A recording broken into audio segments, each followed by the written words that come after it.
Christmas to the students of Flushing. I wanted to be able to visit you this year, but I can't quite make it. It's always one of my favorite trips to the Flushing schools. But I want you to know, I'm thinking about you. In fact, I'm checking that list and checking it twice. But today, I'd like to have Mrs. Claus help me read the Christmas story to you. 'Twas the night before Christmas. 'Twas the night before Christmas when all through the house not a creature was stirring, not even a mouse. The stockings were hung by the chimney with care in hopes that St. Nicholas soon would be there. The children were nestled all snug in their beds while visions of sugar plums danced in their heads. And Mama in her kerchief and I in my cap had just settled down for a long winter's nap. When out on the lawn there arose such a clatter, I sprang from my bed to see what was the matter. Away to the window I flew like a flash, tore open the shutters and threw up the sash. The moon on the breast of the new fallen snow gave a luster of midday to objects below.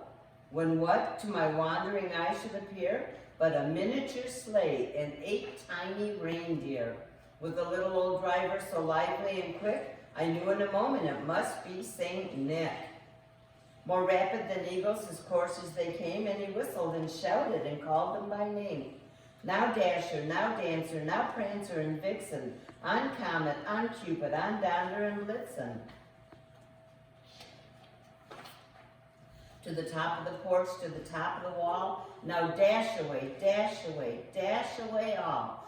As dry leaves before the wild hurricane fly when they meet with an obstacle, mount to the sky, so up to the housetop the coursers they flew, with a sleigh full of toys, and St. Nicholas too.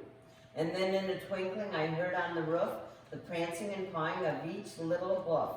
As I drew in my head and was turning around, down the chimney St. Nicholas came with a bound.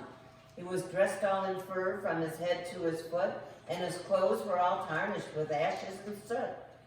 A bundle of toys he had flung on his back, and he looked like a peddler just opening his pack. His eyes, how they twinkled, his dimples, how merry. His cheeks were like roses, his nose like a cherry. His droll little mouth was drawn up like a bow, and the beard on his chin was as white as the snow.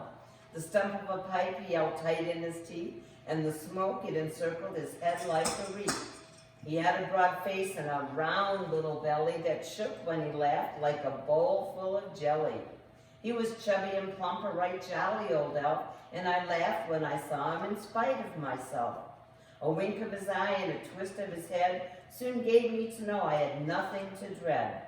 He spoke not a word, but went straight to his work and filled all the stockings, then turned with a jerk, and laying his finger aside of his nose, giving a nod, up the chimney he rose. He sprang to his sleigh, to his team gave a whistle, away they all flew, like the down of a thistle. But I heard him exclaim as he drove out of sight, Merry Christmas to all, and to all a good night. I'd like to thank Mrs. Donaldson for inviting us, and we hope we see you next year. Merry Christmas, everybody.